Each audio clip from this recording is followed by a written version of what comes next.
svar. Tackar du varje nian. Welcome, bienvenidos a Al Revés Todo Está. ¿Qué es? Oh my goodness, cuarto episodio. So happy to be here. So happy to have this amazing guest here. First of all, let's take a deep breath in, just so we can all settle down in this space. Una respiración profunda, inhalo.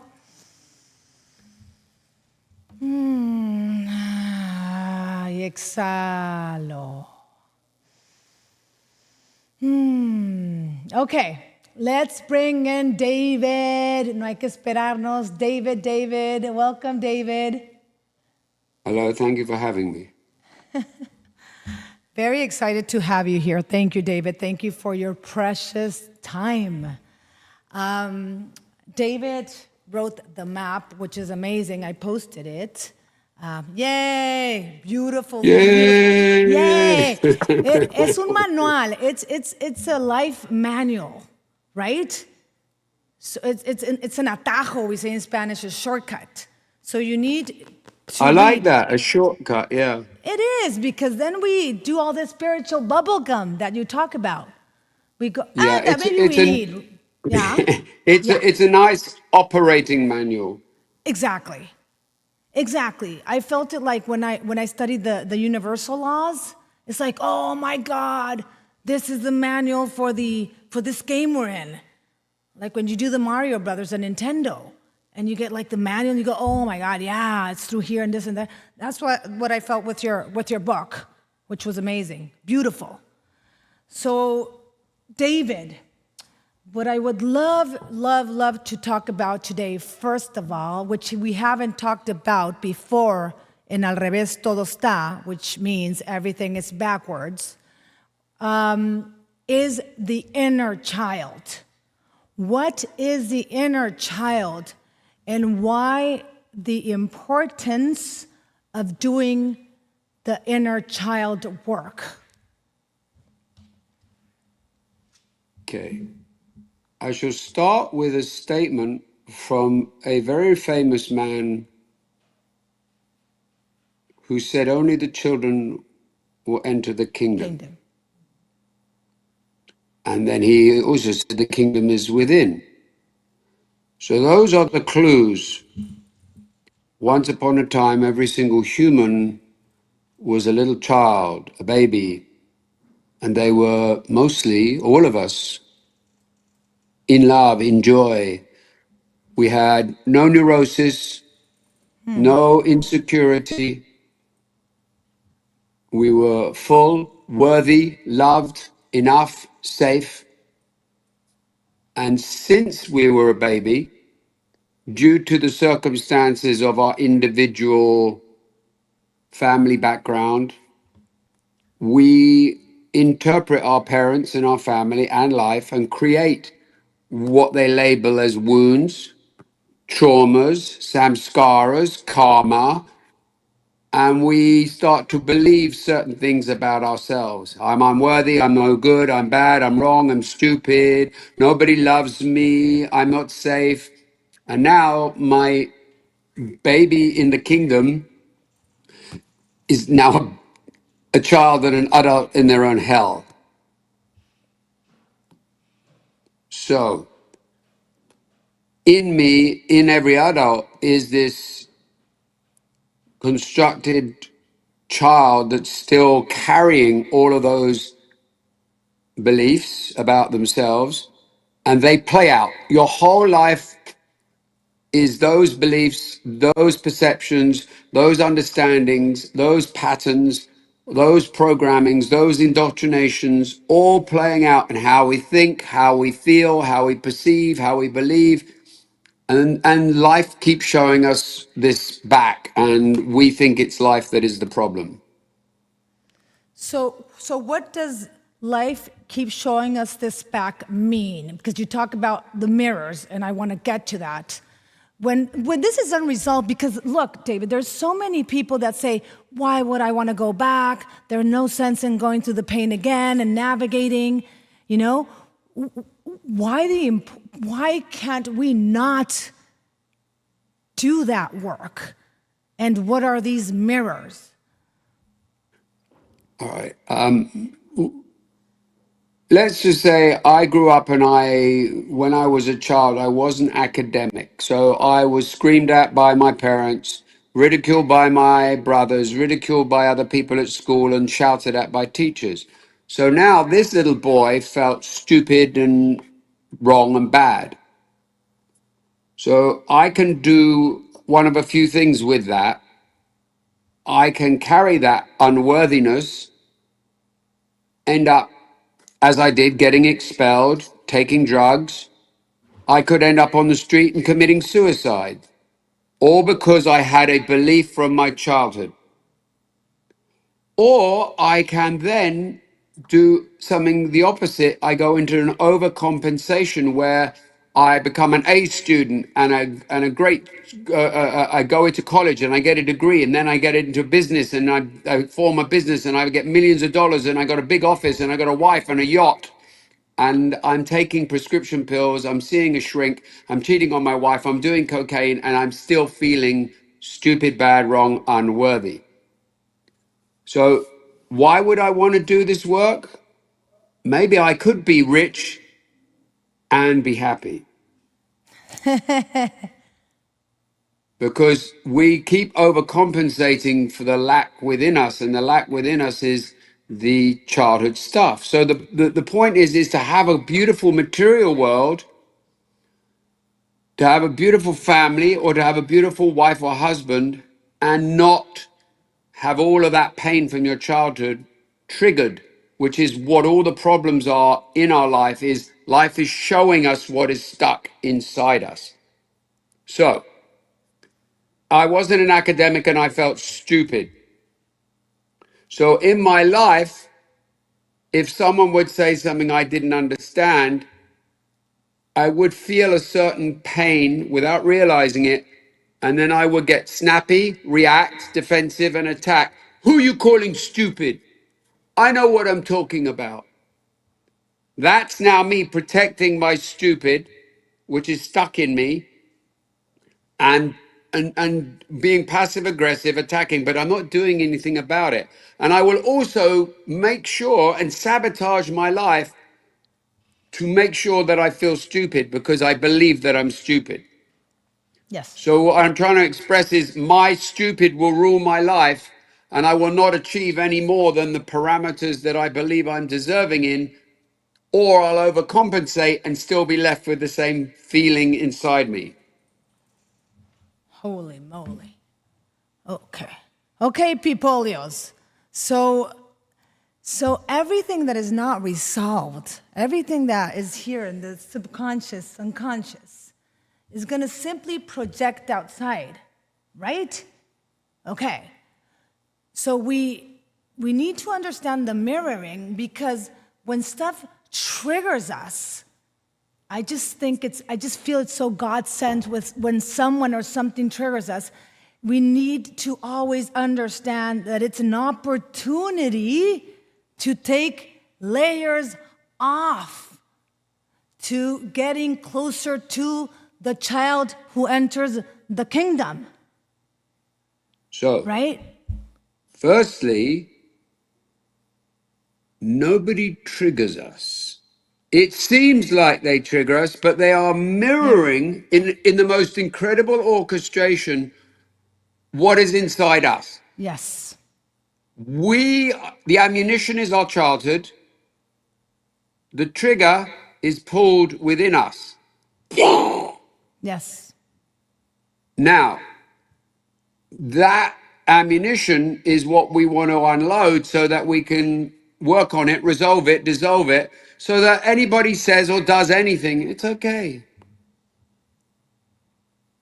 And now I'm not chasing overcompensation. Now I'm not reacting to defend or attack, because that's what happens in relationships with these unresolved issues. People are busy defending their hurt and their pain, and blaming each other for the hurt and the pain that is their stuff, because the orchestration is the understanding that I'm now going to meet someone who is going to mirror me back to me, and I'm going to mirror them back to them. And now I'm going to go, oh, okay, thank you, darling. I feel like this. Ooh, that's my childhood hurt. I need to Yeah. work with that. Instead, most people go, and that's what's going on in relationships, because there's no understanding of the dynamics, the operating manual, the map of how to navigate and translate what's actually going on, which is, you know, you could go out and someone in the traffic might do something and you'll get upset and disturbed. And you would might say, they insult me, they disrespect me by cutting me up in the traffic. No, they didn't. They drove a certain way. They might be on the way to their wife having a baby and they're in a hurry. Yes. You don't know Yep. the story, but you immediately feel disrespected. You feel disrespected. They are mirroring back to you what sits inside you. If I did not have that feeling of being disrespected in me, I would allow them on their journey. I don't know why they're driving erratically, but who do you think you are driving like that? That statement is saying that I feel disrespected. So the world is constantly mirroring all the upsets, all the disturbs, all the triggers. This is all the inner child work. Which is the gift of the other, right? Our salvation is based on each other. How could I see my subconscious or unconscious parts of me, David, if it would not be for those mirrors? You know, when someone is mirroring me, I immediately know it's a part of me that I cannot see of me. So it's like, thank you. But we lose all this time and energy, and it's so painful. And the reaction, you know, just being out there. And I tell people, when you feel it, don't exhale it outside. You inhale it. I go like, and I close my eyes, and all the work is in here. And that stillness. So the mirrors are bendiciones. They are gifts to us so that we can see the parts of us that we could have never seen if we don't have that, right? Yeah, so let's say everything is being mirrored in the context of an understanding that life is a school. Life is a school of mirrors, and everybody and everything else is my teacher and my lesson. Now I have an understanding. Well, what am I learning? Well, to come back to the child in the kingdom who's Yes. free of neurosis, free of pain, free of hurt, who lives like a little Buddha or a little Christ, who understands that everybody is where they are. And I work through all my stuff because life is constantly this school. And eventually I learn to navigate and operate and translate because it's a new practice where eventually very little starts to upset and disturb and trigger me because I've worked through my childhood stuff. Because we're responsible. Because if you're a victim of life, you're always outside blaming. If you're the moment you're truly responsible, there's no space in you that can even complain because you know no one's doing anything to you. And that's well, I've with that I've found a lot of freedom also inside of me, a lot of freedom in life, and it got a little bit, like you say, lighter, enlightened. Yeah. That's all. You see, we have this mystical understanding of the word enlightenment, where really it's just enlightening the self more and more and more, so we can live life like a child with this pure innocence and joy without, oh, I've been living with the wrong language, I've been living navigating it the wrong way. Oh, okay. Okay, I can see it now. And the reason why most people don't want to take responsibility and accountability is their whole identity, their whole character, their ego is built off of being a victim. Yeah, and it's very And complicated to be responsible. You have to move a lot. You have to, oh my God, you're gonna lose a lot of, a lot of shit's gonna hit the fan, right? that's why it's called the hero's journey. Oh, I love it. How did you say it? Not a victim's what, but a hero's Oh, it's glory? most people live in the context of the victim story, but I am always living in the hero's glory. Heroes, people, and Yehuda talk about in our last podcast, and also the first podcast, Horacio, they were talking about this hero. So people, we're talking about not being the victim anymore, but the hero. We can't be victims at this age. We can't.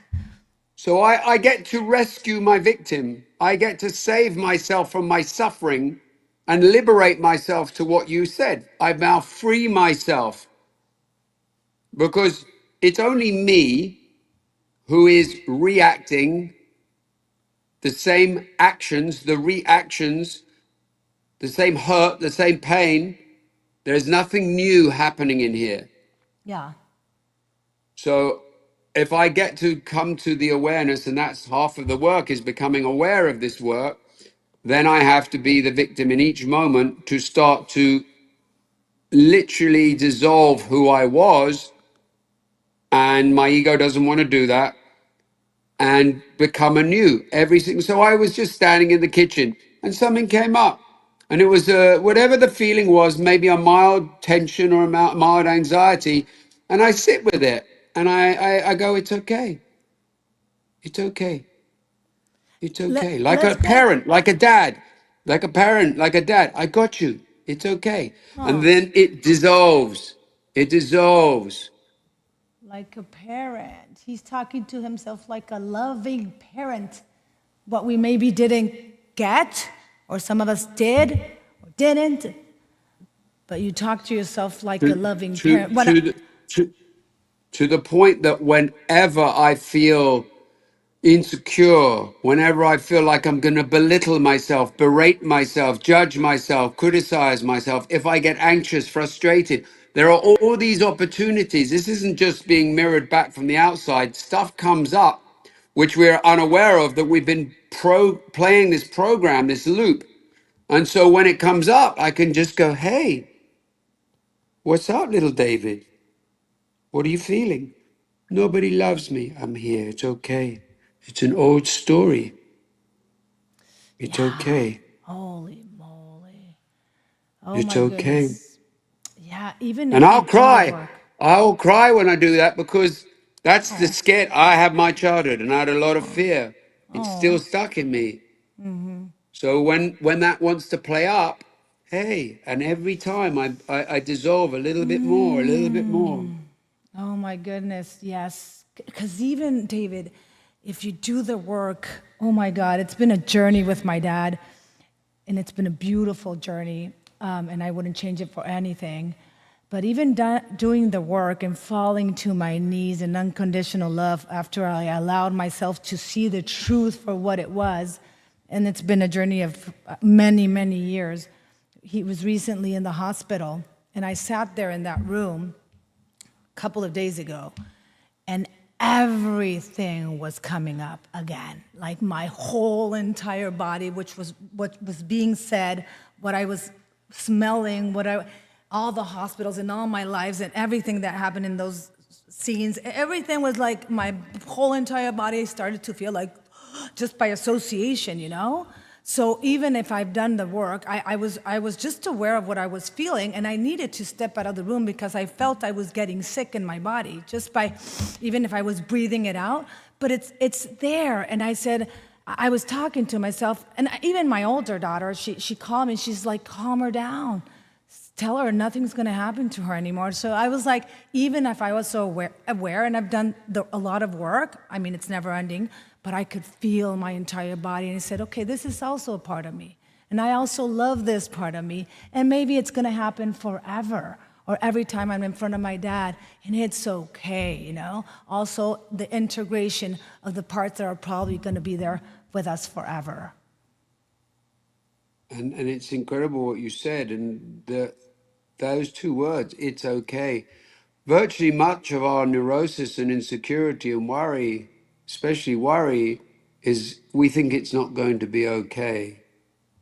And it's okay. You know, it's a very good thing I can say when anything here happens, I can go, can I be okay with this? Yes. Can I? Yes. Well, I think that's key, and you talk about that also in your book. Can I be okay with everything how it is now? Yeah. Of what would happen if we're waiting for whatever to happen? Then we would never Yeah. live, right? Well, everybody knew about the fires in California. The fires, yeah. Well, I had to evacuate for 11 days. My canyon had fire and it was very close. So for 11 days, with all the news, people texting each other, writing to each other, and I'm sitting in a hotel room with a suitcase, which I had to pack and leave with a dog, an old 17-year-old blind, dementia riddled dog. And I'm sitting in a hotel room and I'm going, can I be okay? Yes. And I would cry. And then I would go, can you be okay? Yeah, it's okay. It's okay. And I would carry on my business in the hotel room doing my course, my sessions. And every now and then I would, can you be okay? Yeah. Oh, Can I be okay? 11 days of coming back to okay while the world is burning around my house and the news is just devastating. yes. And then you come back and I fell to my knees and burst into tears. But all that time, I could have been dealing with it in a very different way. I'm here. I'm okay. Bring myself back. Bring myself back. Breathe. I think talking of the beliefs of our childhood, one of the things that most people don't realize is that our nervous system as children gets set. This starts in the mother's stomach. So depending on how fraught or stressed she is while she's pregnant, then depending on our household and how much anger or violence or loudness there is or unsafety there is, our nervous system gets set at a certain dysregulation, which then becomes our undercurrent as an adult. People will call it anxiety. People will say, I get frustrated. People will say, I get impatient. People will say, I have a temper. They're not regulated. So, breathing, when anything happens,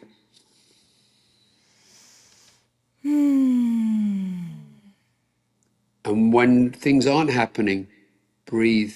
Breathe in the car, breathe while watching TV, breathe when you're reading.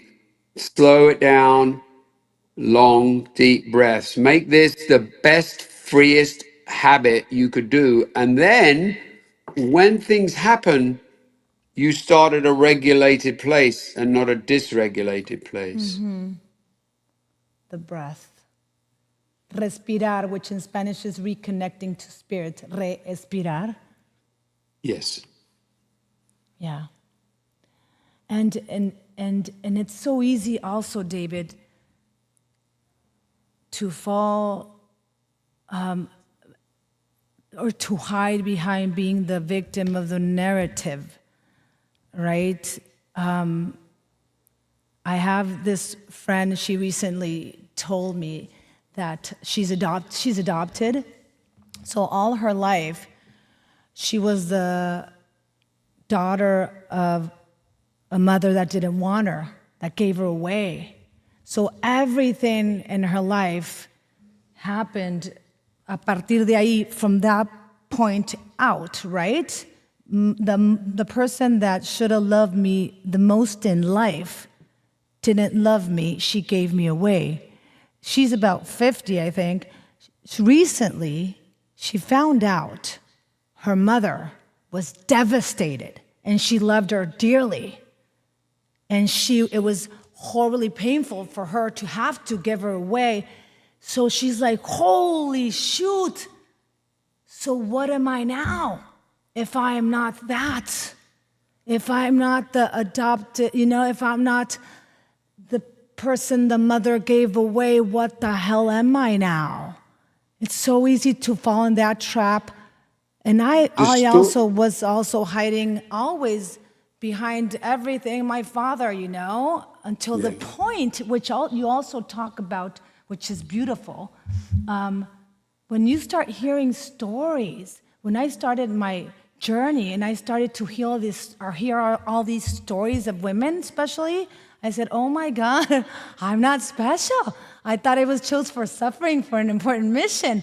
My story is not even that good, So I started to hear all these stories and I said, it's the school of life. It's the game of life. Take it like a man, Karina. Sit your ass up like an adult. And what are you going to do with this? You have your specific individual soul's curriculum. Yours is very specific to you. Now, going back on this abandonment of being adopted, yeah? Yes. We make this assumption that because we were given up for adoption, that we're not wanted. The very act of most people who give up their children Oh, is the greatest act of love oh my goodness. because they cannot give that child a decent life. So to give it up so someone will give it a better life, oh shit, they really love you that much. And people see it as abandonment. They see it like they weren't loved.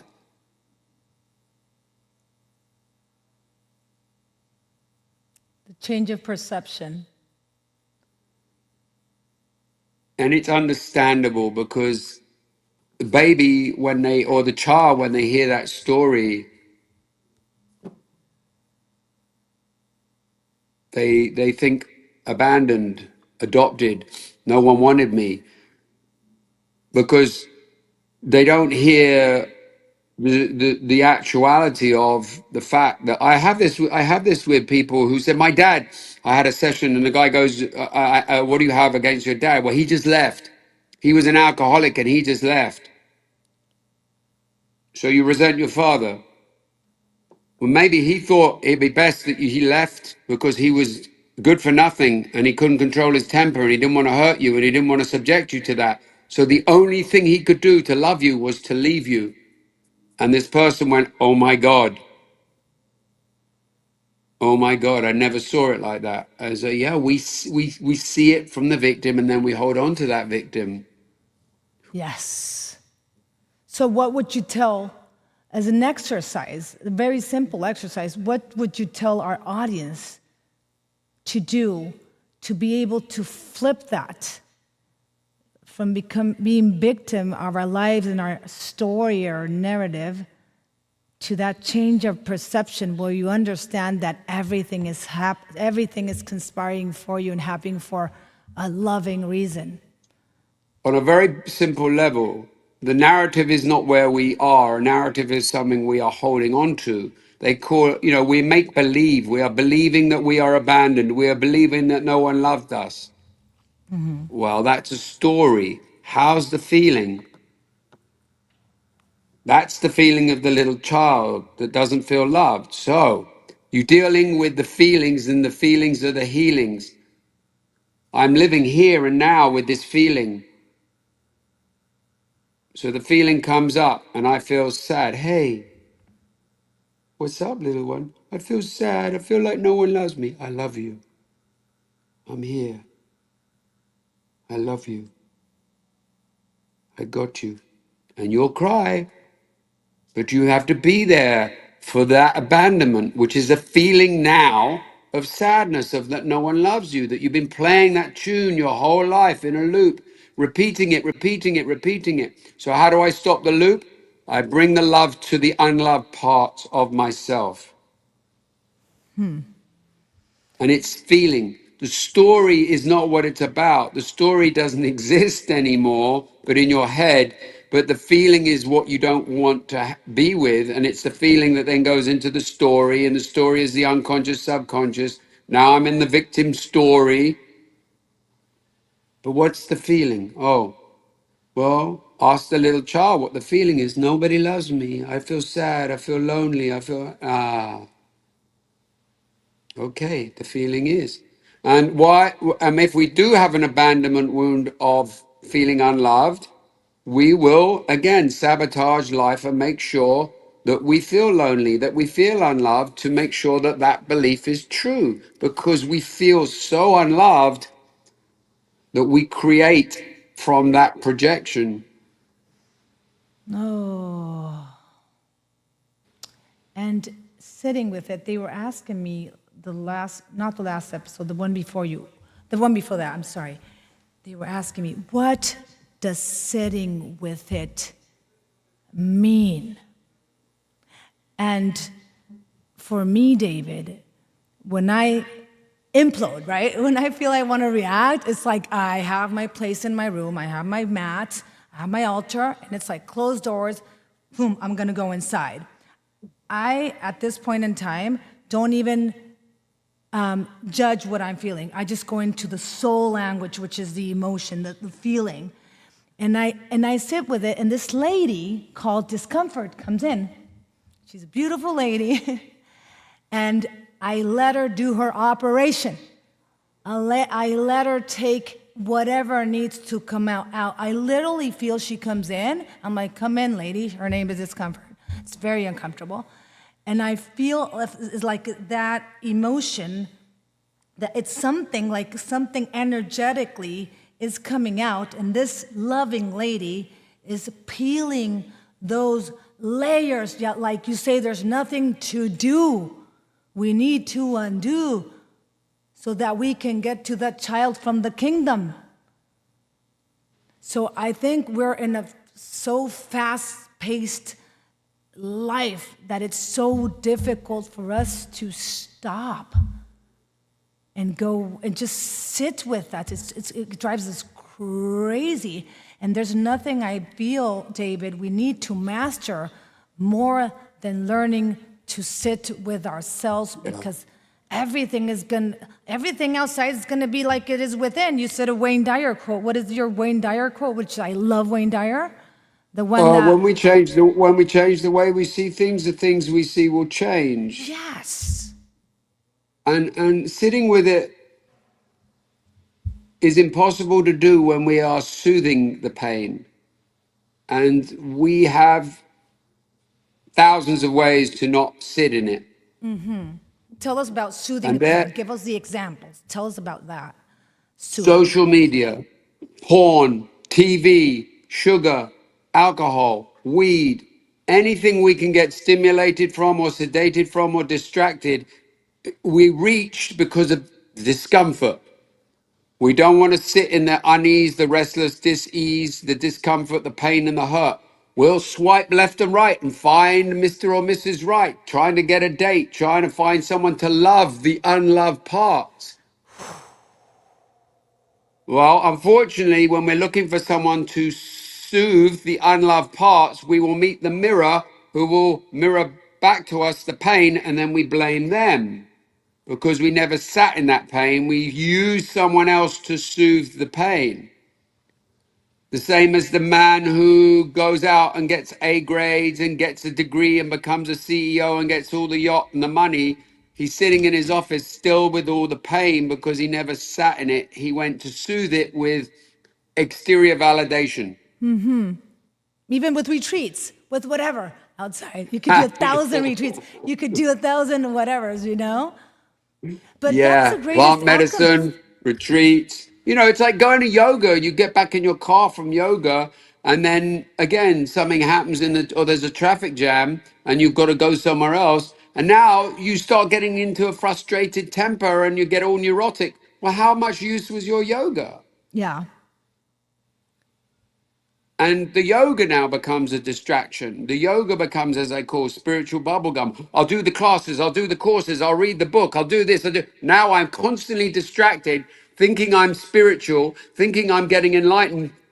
And then I go to visit my mother or my father, and the trigger hits inside me, and I go, "Why can't you just be how I want you to be? What's your problem?" That's your work of your little child. So the soothing of trying to distract, sedate, stimulate, and not sit in the discomfort. It doesn't seem natural to want to sit in the resistance and the discomfort, but we either become escape artists, seeking soothing all the time, which is what everyone's been doing because we were raised in front of TVs and sugar. We have been told by the TV and the movies to go out and find someone else. They will complete you, soothe you, comfort you. And So it's learning to sit with the self in the moments of the discomfort. yes, and discomfort, once you befriend it, it becomes an ally. And it becomes the greatest alchemist for your Yes. liberation. So that's Yes. why I talk about so greatly of her, that lady, discomfort. We need to give her a better name. My ego is called Gregorio because of ego. I need to find a good name for for the lady. I just call her the lady. But learning to master discomfort is the greatest key you can have for your alchemy key for transformation, so that you literally become a new person. There's like an award, I feel, no, not an award, a gift, a recompensa. Every time I sit, I feel the phoenix bird getting, bigger, expanding every time. I'm like, I'm Yeah. here. I'll That's burn. that I like that. That the phoenix bird. So what happens? We sit in the discomfort. We burn into it. Yes, we We burn. cremate it, and then we rise like a phoenix from its ashes. Yes. Or, or Or, we don't sit in the discomfort. We don't face it. We go looking to soothe it and distract from it. Now we're caught in the karmic loop where we do not burn it and we do not rise, and we stay in the same place, complaining, being a victim, seeking soothing, seeking someone else and something else to no end. Do we ever rise? The alchemy is rising from the ashes, and that's enlightening, enlightening, enlightening, enlightening. If I was to take you to the highest point of enlightenment in unconditional love, you would either explode or end up in a yes, lunatic asylum. It definitely. is a journey. Yes, we would And explode. it's a beautiful journey because all of a sudden, when you apply the map, when you apply this navigation, it takes time to change a lifetime. All of a sudden, you look back a year and things happen, and you go, "Oh, I'm okay with that now." Wow, that used to really upset me and disturb me. I would hang on to that for a week, and I would be a victim and tell the story to everyone. And now, it's like, phew, Yeah, we don't have time for it, right? We don't have because we're all gonna die soon. it's I don't giving know, it's giving up so much energy to it's disease. giving up so much energy to your authentic camino, to your way back to you. We lose seconds, precious seconds of time that you go left or you go right, and one takes you, like you say, in a loop, Dante's Inferno, nowhere. And the Yeah. other one takes you back home. You know the game of snakes and ladders? Of course I do. I think we So call it shoots and ladders over here. You call it snake and ladders over there, right? yeah, so it's the same thing. I either keep sliding down the snake every time I get triggered, every time something comes up, the discomfort, I just go down the snake and go, ooh, or sit in it with the discomfort, sit in the pain, do the inner child work, breathe. It will dissolve. It might. It's a new habit of sitting in the discomfort. Then it's discomfort, but you know what? I'm used to it. Yes, and you know what also, David? The more you do it, the faster it passes. Yes. Right now it feels like, and I know it's because we're going into like the Vesica pieces, right? Everything's happening faster. Yeah. So I feel it like you feel the mirror or the trigger, and you sit with the comfort, and it's like boom, it passes, and then the next one, and then the next one. But I feel like the circle of evolution, because if we're not in constant evolution, we get sick. Like you said, you either do the work or you stay in the loop. If you stay, you're not moving. It's gonna rot, podrir. Stagnation. Yeah. Yeah, you're gonna get sick mentally, emotionally, and physically, and everybody. Everythingly. we Well, need yeah, to we need but to that's what they move. say. They, we're going to get to a point, and we're already there, that, a lot of medical issues and a lot of problems we have in our body is a manifestation of stuck Yes. and not moving through, not being lighter within ourselves, not just being okay with the world. Holy. Because not being okay with the world on a psychological, emotional, and mental consciousness speaks to every cell in my body.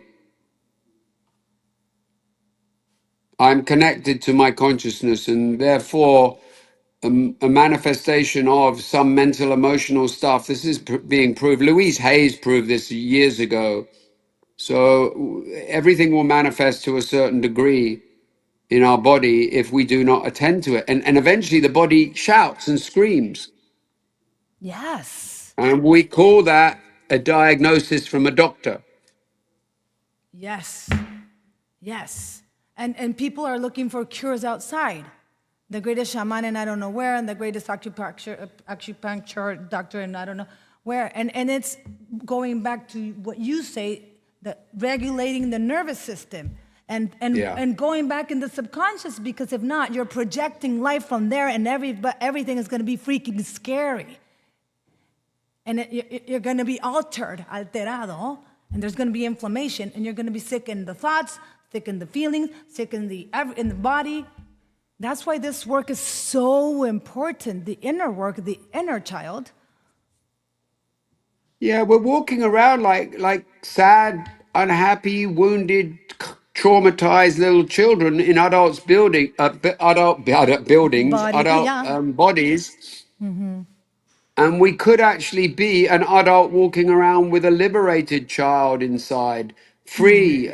And oh, okay. Once upon a time, I had, like I said, I had no neurosis, no insecurity, no fears, no doubt, no worry. No, why can't I be like that again? So, okay, before going into the parents, and if you have time, you talk in your book, you talk about doing several years of inner child work and having all these wonderful masters and teachers for doing that work. If we could talk about one of those, I don't know, exercises, dynamics, whatever you did for the people that are listening to us, if you could give them one exercise, if you want to call it that, to do to start, or what do they do to start doing their inner child work? What would Okay. be the first step? First step is to get a photo of you when you are maybe 5, 4 years old. Not too happy, not too sad. This is who you're going to start to reparent. And you have to be patient, compassionate, soft, and gentle to this child when something comes up. So I shall give an example of, I had a breakup, and I didn't know at the time that it was all to do with my mother wound. And I was talking to one of my teachers, and he said, close your eyes. he said, I'm going to ask you about the situation now, but I want you to talk about it from your little child. So he said, and then he asked, so he goes, close your eyes. And he goes, and I want you to answer very quickly, what's the pain feel like? And I close my eyes, and instead of saying the story, the narrative of my girlfriend, my little boy says, nobody loves me. Nobody loves me. And so the point of my ex leaving me is got nothing to do with her leaving me. It's the fact that I feel like I have no more love left in me. Well, that's the abandonment I had from my mother. So I felt that my mother didn't love me because she was loud and aggressive and beat me. So I had a feeling that I wasn't loved. So now I get to see, oh, there's a part of me that still feels unloved. That's my little child. So now I have a good cry. I realize there's a little boy in there, and then I go. I say, "How are you feeling?" So what happens?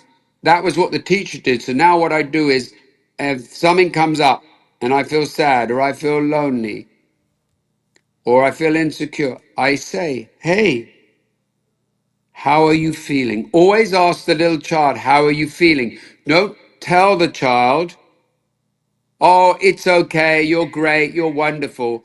Validate the feeling of the child. You say, "How are you feeling? What's going on?" "I feel like this." Now, whatever comes up, we now know this is an old story of our child. So I always say, "You know, this is an old story. We know where this comes from. I'm here for you. I got you. I love you. It's okay. It's okay." And then you sit in it. And you breathe and you feel. Now you feel the discomfort, and you've detached from the narrative of what you think it was about. Now you're in the feeling of the child, and the outside circumstances which mirrored back to you, that's not part of it. That's just showing you what you need to work on. So there's a picture, close my eyes, ask the child, how are you feeling? Listen to the voice, the little girl, little boy. It can be very revealing. And then you might want to cry. Cry. I've cried in supermarkets, in coffee shops. I've done this. When it comes up, I deal with it. Yes. Yeah. And Because it's, and you just allow it to feel it. And you just go, it's okay. Breathe. And if you have to have some crying, it's okay. oh, imagine now at like if you wouldn't allow yourself to cry and wherever you are, it's also telling that child that he isn't allowed to feel on top of everything. So you're doing, it's like if you were doing everything for them. And this that you say validate, it's so important for me that the audience listens to this. I had so many women, I hear their stories, but then they say, but it's okay, they did the best they could. I'm a parent too, and I say, no, stop. You at 45, 55, whatever, are saying it's okay. Let's go ask the little one in there if it was okay. When they were hitting her, when they were raping her, when they were screaming at her, when they left her Yeah, alone. there's a point of exactly that. There's a point of releasing and understanding, regardless of what your parents did. They did the best they could. Yeah, Okay, you have compassion. Release them. Now you have the judgments you made against yourself. So it's saying it's okay, they did the best they did. Yeah, what about what you did to you? I'm stupid, I'm no good, I'm unworthy, I'm worthless, I'm a good for nothing piece of shit, nobody loves me. That has to be dealt with. yeah, yeah. And the feelings that come from everything, we don't judge parents, especially if we are parents. Are you a parent, David?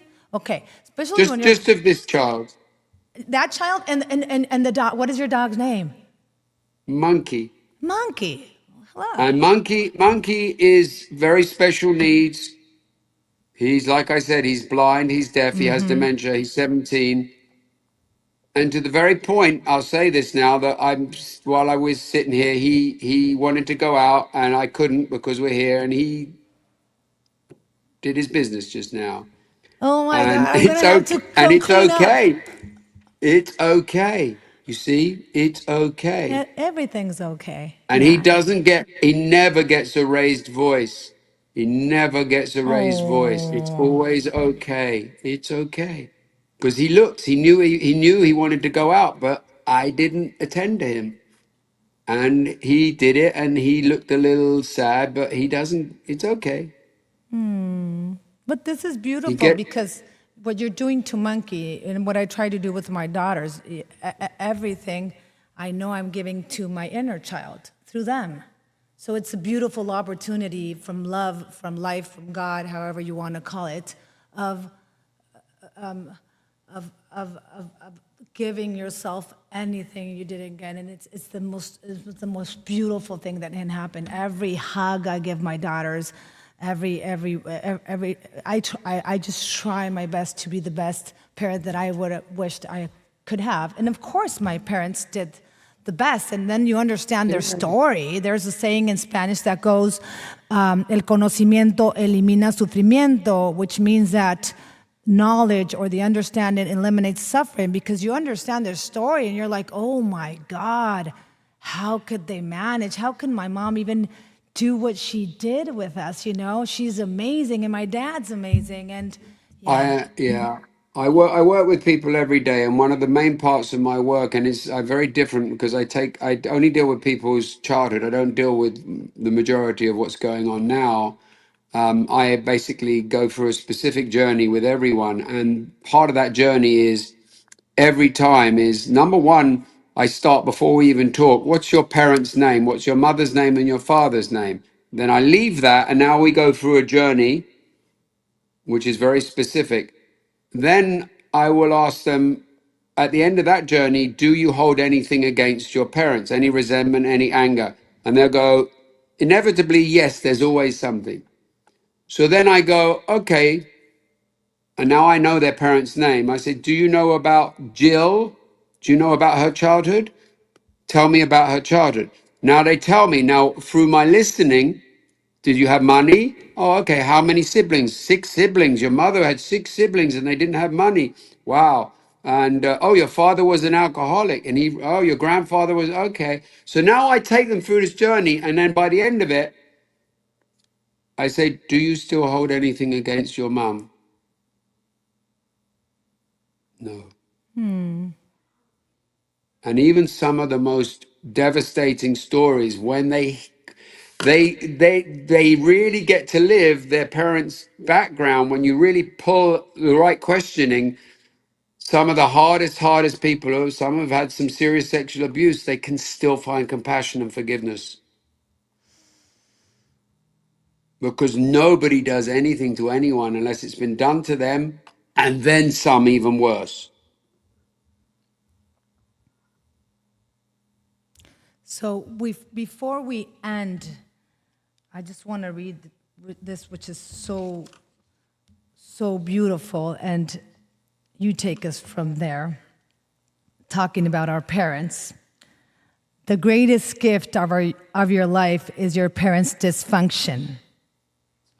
For you to be aware of it, to have forgiveness for it, compassion for it, and a greater understanding because of it, and to heal from it, that is the greatest gift they have given you. Why this, David? That was a post of 21 seconds I posted, and has had 13 million views No, so and powerful. has changed so many people's lives and my life, because I've been on this journey because of my compassion and forgiveness for my parents. I chose them. It was my soul's journey. What are their names, David? Wendy, Seymour. They're not with us anymore. I know. But I have become this wonderful human being because of the compassion and forgiveness and understanding that I have found because of love. There was only love. Every time I got screamed at or beaten or lied to or deceived, there was just love. They're just caught in their own stuff. And so the gift they gave me was the ability to find this wisdom Yes. and this work. And Yes. now I help more people. So how beautiful. Oh, From thank you, David. a little boy of 3 years old who was hiding in a cupboard wishing he was dead because it was so painful and scary, to being a drug taker and a drug dealer, and to now being in the best place of my life. This is amazing. And the book is amazing. The book is helping people and I'm assisting people and it's so wonderful. Oh, this is my journey. Thank you, Wendy and Seymour. Wendy and Seymour, Maria de la Luz and Antonio, my parents. Thank you, Mom and Dad, for absolutely every single second of your life and mine. It is so perfect with everything. Absolutely perfect. Absolutely. Oh my goodness, it has been so beautiful to talk to you, David. If something is going to stay with me today, is the it's okay. It's It's okay. okay. And you're so It's close okay. to me. You're in LA. I'm gonna come over and hug you because this is I cannot I'm my whole body needs to hug you right now. And oh, Here he is. monkey, she's now my niece because we're friends. Hey, little one. David, I I love you, brother. I love love you. you too, my dear. Thank you for your time. I hope to meet you in person. When I'm over there, I'll send you a message, and maybe Yeah, we no, can let go me somewhere know. with Let me Monkey. know.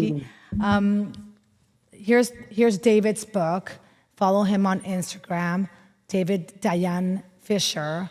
He's just a beautiful soul with a lot to share. The Map is his book. I love you, David. I'll come hug you soon. Thank Thank you you. very much, my dear. Thank you so Bye very bye. much for your time. Have a great day. Thank you. Bye bye. Gracias, familia.